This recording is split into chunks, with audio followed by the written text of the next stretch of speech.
Then here's What's Doing, ladies, with Jay Stewart.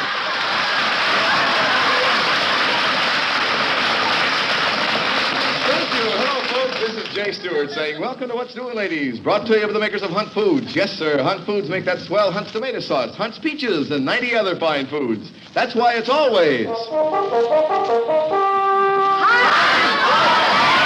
right. Hunt for the best. And today, I'm going to go hunting for some bestsellers. You read any good books lately, ladies?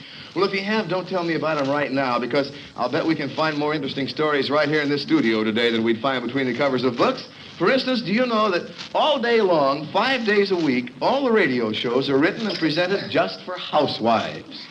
You know, I realized I'd never stopped to find out exactly what a housewife really is, so last night I looked it up in the dictionary, and this is what Webster has to say. Housewife, one who manages with skill and economy.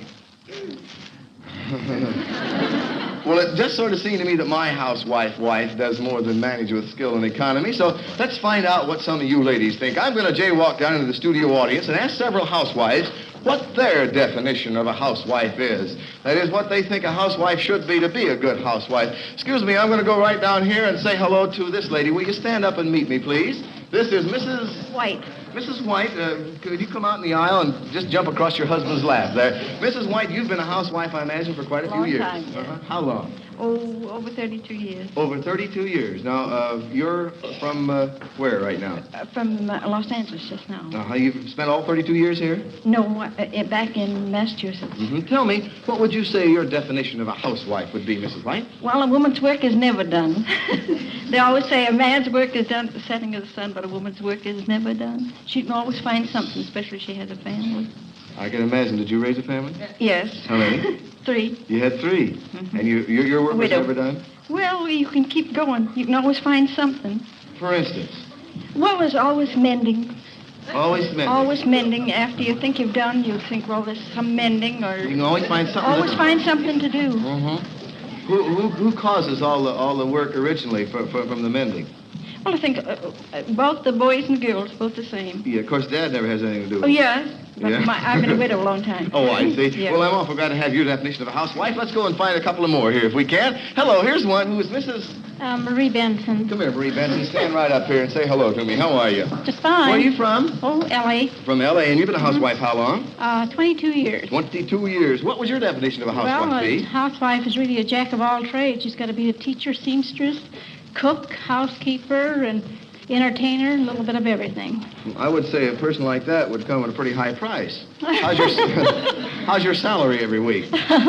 Fair. Fair? Yeah, pretty good. Uh-huh. Do you handle the money? Oh, no. I get the majority of it. How do you work that, Mr. Benson? Well, he comes home and hands me most of the paycheck and keeps what he needs for the week. Married how long? 22 years. You got him trained all right, Mrs. Benson. Let me go over on the other side of the house if I can now and get another little bit of a definition of a housewife from a housewife over here. Here's one. Hello, who are you? I'm Roma Murphy. Roma Murphy. You're a housewife for about how long? 36 years. About 36 of them now. Tell me what you think a housewife actually defined would be. Well, a housewife has to keep things running smooth. Yeah, Business and... It says here it manages with skill and economy. Well, they have to be economical, too. How do you mean? Well, make pennies count. Make every penny count. Yeah. You know how to make every penny count? And By buying Hunt's food, I suppose. Don't suppose, you know. You know, right. 6 cans of Hunt's tomato sauce is wonderful, and it is, believe me, a penny stretcher. It's a meal stretcher, too. It's the lowest cost meal stretcher ever. And you know what that means these days, don't you? Surely. You're sort of a jack of all trades yourself? I sure am. Your family's how big?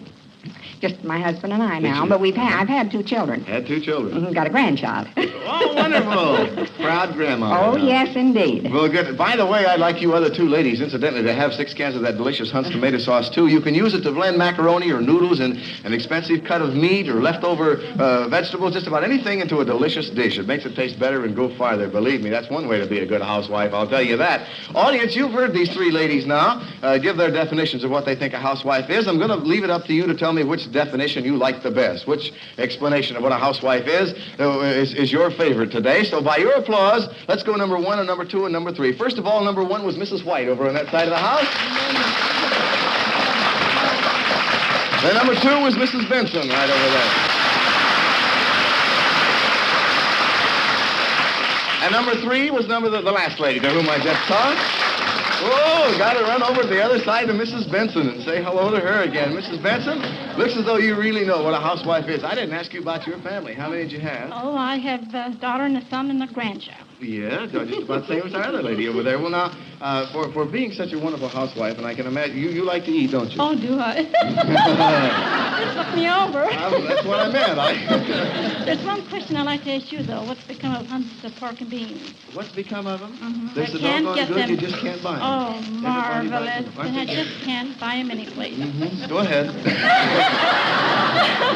I just take some of those, a couple of those cans, and put a little tomato sauce on them, and a few strips of salt pork or bacon, and put them in the What else have you done with Hunt's tomato sauce?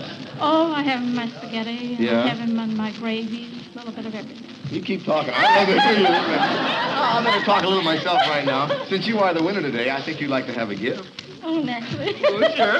Well, you've got it. Didn't expect it. Huh? Didn't expect anything. Okay, goodbye. I'll take it. No, sir, here is your gift. 2 pairs of Lady Pepperell luxury muslin sheets and matching pillowcases in a beautiful shade of blue.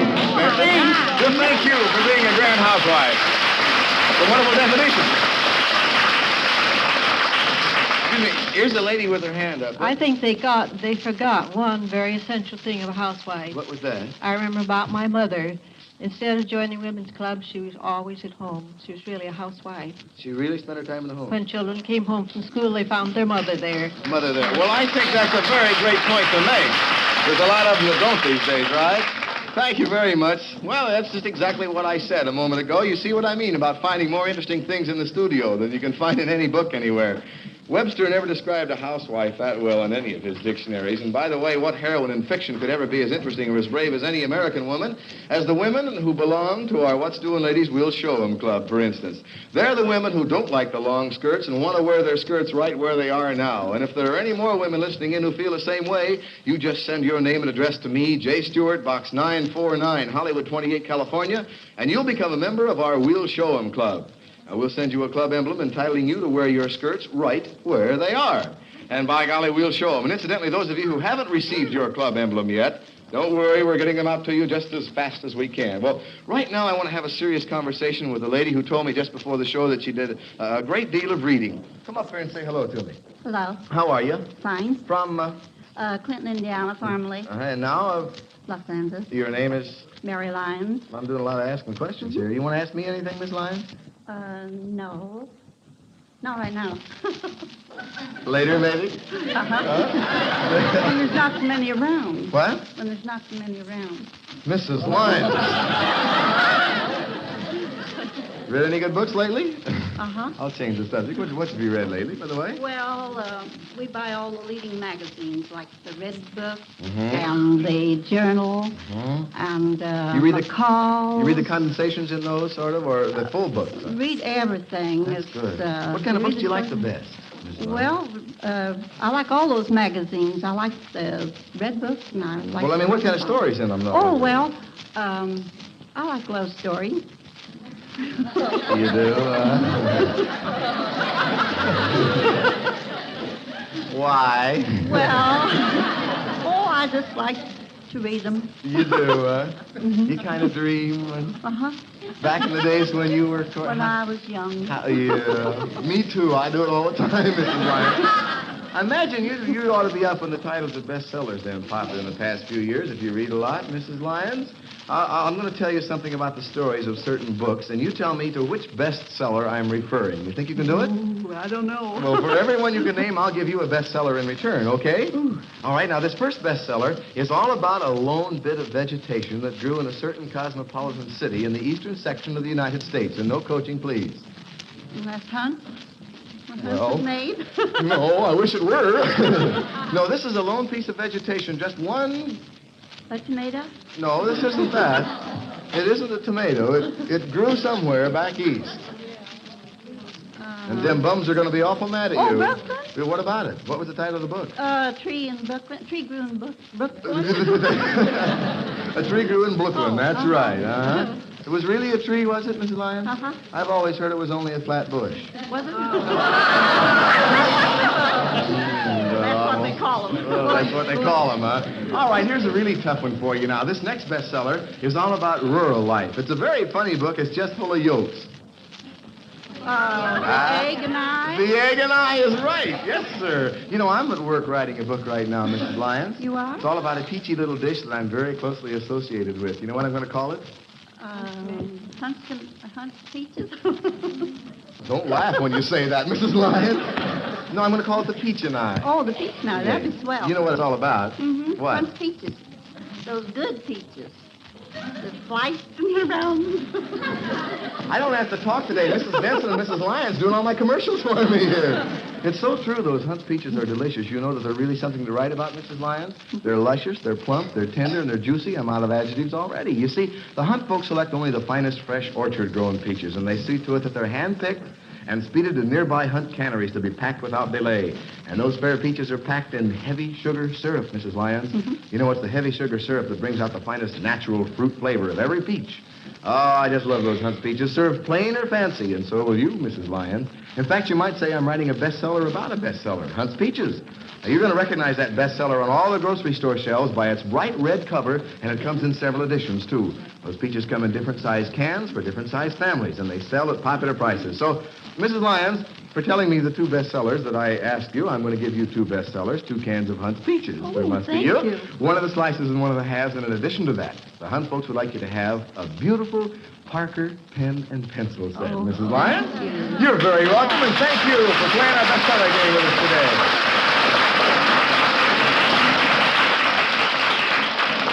Say, speaking of bestsellers, I want to tell you ladies about a sale that's going on right now, and your dollars never bought more, believe me.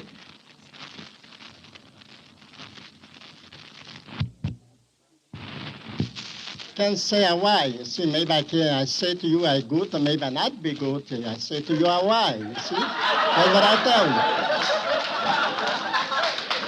you. You have nothing to lose, Mr. Kowski, and everything to gain. All right. So you feel that you're a good picker.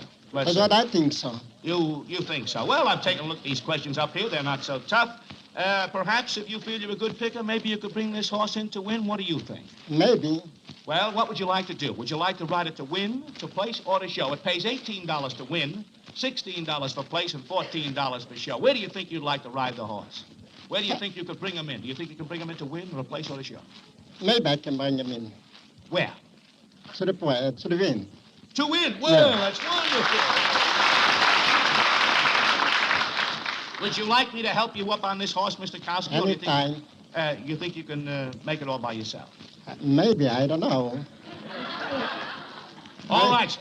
To win, that means you must answer 3 questions out of 3 to ride home in the Geetus. Now, hold right, here we go. These questions are all typed as to kingdom, vegetable, mineral, or animal, and you are to take a pick. All right, you're waiting the post now past the grandstand. Here is your first question. To what kingdom does oil belong? Vegetable, mineral, or animal?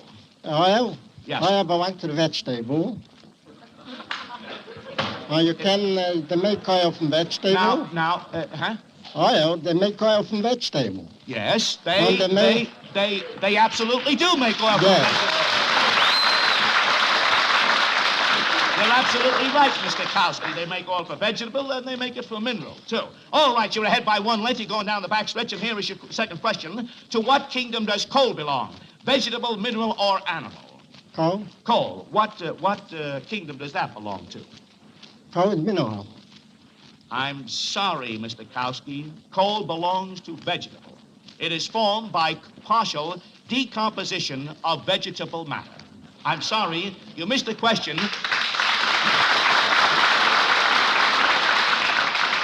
But you also qualify for the American handicap at the end of the show. Good luck to you, Mr. Kowski. Mr. Martin Heffernan, I'd like you to meet the man who's going to help you bring home a winner, Eddie Marr. How do you do, Mr. Heffernan? Step All right. right up here. How is that microphone for Mr. Heffernan? It's perfectly all right. Where you from, Mr. Heffernan? Seaside Heights, New Jersey. Seaside Heights, New Jersey. How long you been in the service, Mr. Hammond? 20 months. 20 months. Have you been overseas? No, thank God. Say that again, right in there. Thank God. No, that's right. I like this country. Everybody should like this country. What did you do before you went in the service, Mr. Hammond? I was in the real estate and insurance business. And how'd you do? Not bad. You think you go back into the same business when you get out of the service? The business is still going on. Right now, it's terrific, isn't it? It's not bad. It's very good. Did you learn things in the service you might want to use when you get out of the service, do you think? I mean, besides... That's what I was thinking of. I knew. I could tell by that look in your eye. No, I think I've learned a lot of things. In the next war, I'll try to keep out of it. Let's hope there isn't going to be any next war, Mr. Hammond, huh? All right, if you take a look at the tote board up there, Mr. Hammond. I'll take smoker for place. You will... Right in here. You'll take... Smoker for place. Smoker for place. You're not going to take any chances. Smoker means cigarette brands. It pays $16 to win, $14 for place, and $12 for show. What do you know about cigarette brands, Mr. Hammond? Do you smoke a lot? Lucky's, Camels, and Chesterfields. Ouch. Lucky's, Camels, and Chesterfields? We ought to get something for doing that, shouldn't we? All right. You picked it for place. That means you must answer 2 questions out of 3 to ride home in the money. All right, here we go. Wait in the post, down past the grandstand. Here's your first question. Whether there's a shortage or not, what cigarette would you walk a mile for? A Camel. Absolutely correct. You're ahead by a length. Here comes your next question. What cigarette would you smoke to retain your composure? When you are irritated and you're excited, you fall down. Old Gold. No. And Raleigh. No. Now, just a second. And you fall down and somebody says, don't get excited. Light or what? Be nonchalant, smoke a Murad. Absolutely correct, Mr. Hammond. You went to place, you answered 2 questions out of 3, and you rode home in the Geetus, and you collect $14, and you also qualify for the American Handicap at the end of the show. Eddie, here's Mrs. Carrie Kemper, all saddled up and ready to ride home with the money. How do you do, Mrs. Kemper? How do you do? Welcome to Win Place a Show. Thank you. Where are you from? Step right up to the rail. Covington, Kentucky. Covington, Kentucky. Yes, How sir. long have you been out here, Mrs. Kemper? About 4 weeks. About 4 weeks. How do you like it out here? Oh, fine. This is my 4th trip out here. This is your 4th trip out Yes, here. sir. What do you do, come out every year on a vacation? No, every few years. I come out, yeah. Every few years. Well, I think you're certainly loyal to this climate out here, aren't you? Coming from Kentucky, that's very beautiful country out there, isn't it? Yes, it is, I think. And how do you like it here compared Oh, to... well, I like it out here. Step right up to the rail. That's the idea. And talk right in there because we hope we've got millions of listeners sitting Well, I home hope next some to of the them radio. listen down there, too. They're all listening to you in I Covington, hope so. Kentucky. Have you taken a look at the tote board up there, Mrs. Kemper? I'll take Lady Killer. You will take Lady Killer. Lady Killer pertains to Cherchez la Femme, which means find the woman. It pays $20 to win, $18 for place, and $16 for show. I'll take place. You will take... All right, Mrs. Kempner, you made your own decision. You go for place. That means you must answer 2 questions out of 3 to ride home in the Mizuma. All right, you're away from the post down past the grandstand on the first question. In that song, Frankie and Johnny, who was the woman? In the song, Frankie and Johnny, who was the woman? Frankie. Frankie is absolutely correct. That is absolutely right, Mrs. Kempner. Frankie was the woman in the song Frankie and Johnny. All right, you're ahead by 1 left. You're going down backstretch. And here is your next question. What is the feminine counterpart of bachelor? What is the... Old maid. What would you call an old maid? Bachelor girl. Well, there's something else besides a bachelor girl. You know it. Come on. Modern woman. Well, something else. All right, I'm sorry, Mrs. Kempner. You have another question. The feminine counterpart of bachelor is spinster. Oh, Now, yes, you're sure. neck and neck with one horse. You're going past the grandstand, and you are turning for home. And here is your next question. What is the feminine counterpart of hero? Heroine. Heroine is absolutely correct. Mrs. Kempner, you went for place. You answered 2 questions out of 3. You get the $18, and you qualify for the American Handicap at the end of the show. Eddie, I'd like you to meet our next jockey, Heron Stevens. Harry, welcome. Heron Stevens. Heron, welcome to Win Place a Show. Step right up in front of the post rail. That's the idea. Where you from, Heron? Dallas, Texas. Dallas, Texas. How long you been in the service, Heron? 4 years in January. 4 years in January. How long have you been overseas? 18 months. 18 months. What branch of the service you in? Marine Corps. Marine Corps. Do you expect to get out soon, or do you expect to be in?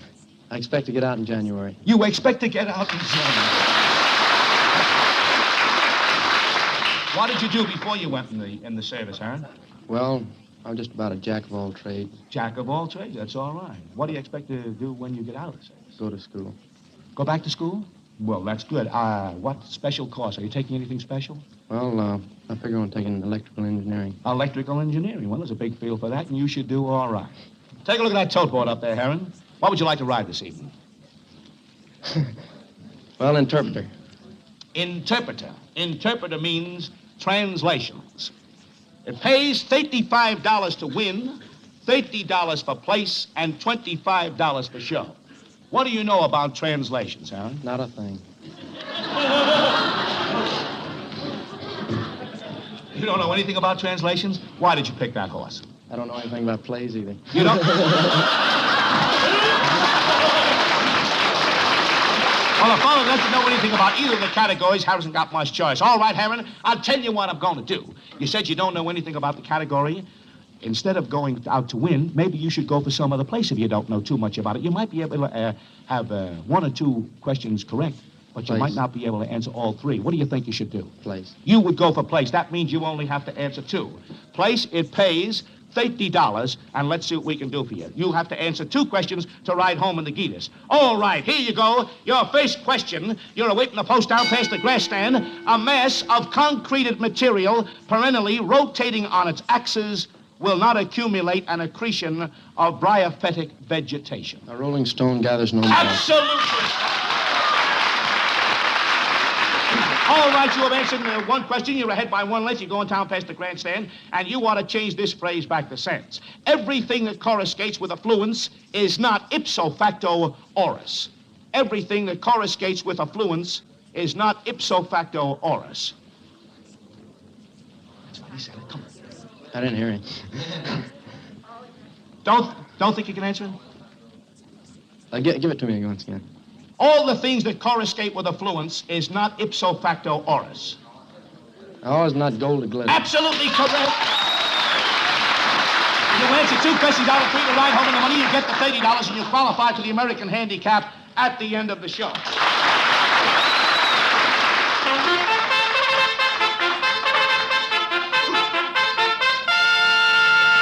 Well, folks, the big moment has arrived. The event everyone has been waiting for, the American Handicap. The contestants are all lined up at the post. They're wearing jockey caps and a sign bearing the name of their horse, and they're all riding hobby horses. Now, I have a list of questions. As I call out the questions, the first contestant to shout out the name of his or her horse gets a chance to answer the question. If the answer is right, that jockey moves one lane forward. Whoever crosses the finish line first or whoever is ahead at the end of the list wins the American Handicap purse, which tonight amounts to... How much is it? It is $43. All right, now, here is a word of caution to you jockeys. Be sure you know the right answer before shouting the name of your horse. If you know the answer, shout the name of your horse, then we'll ask you what the question is. For if you win the chance to answer and the answer is wrong, you are disqualified from the race and you're sent back to the barn. All right, the horses are all lined up at the post. Here we go, and now with the American Handicap questions. Here is your first question. Can cats see in the dark? Shout out the name. Short order, sir. Yes, sir. I'm sorry, short order, they know. They can see better in semi-light than humans, but no animal can see in absolute darkness. I'm sorry, short order. You go back to the barn. Here's your next question. How many humps has a dromedary? How many humps has a dromedary? Lady killer. Lady killer. 2. I'm sorry, lady killer. A dromedary has 1, and you go back to the barn. Here is your third question. Would you call a postcard a government card that requires no stamp? Would you call a post... Interpret. No. What do you say? I say that it requires a stamp. He is absolutely correct. It does require a stamp. Interpreter, answer that question. He takes a step ahead of the field. He is now one length ahead. Here is your next one. What would wishes have to be for beggars to ride? What is it? If wishes were horses, beggars would ride. Interpreter answers that question.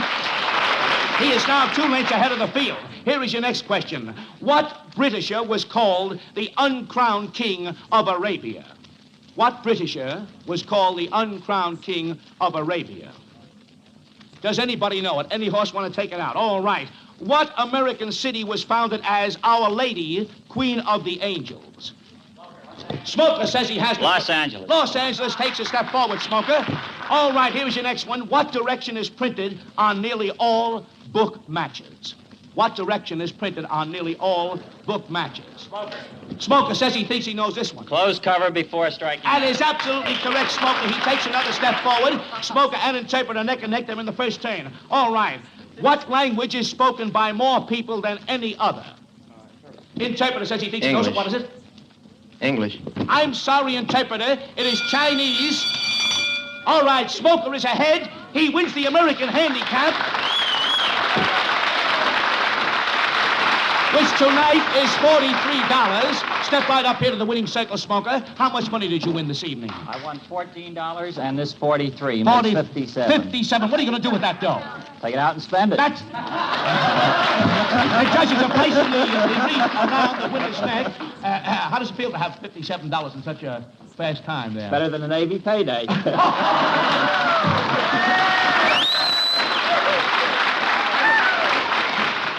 better than the Navy payday. Definitely. Let's see, you got that $57 in about, well, you got 43 of it in about, a minute and 4 seconds, didn't you? All right, Smoker. Well, here we go.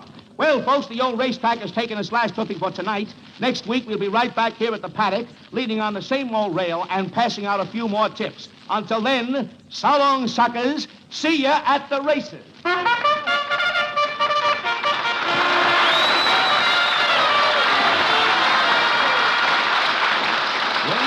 Show starring Eddie, Tell You What I'm Gonna Do More, is produced and directed by Dwight Hauser and will return next week at the same time over most of these stations. Now, if you're in or near the Los Angeles area and you'd like to join us in the Sport of Kings, write Win Placer Show, American Broadcasting Company, Hollywood 28, California, and tickets will be mailed.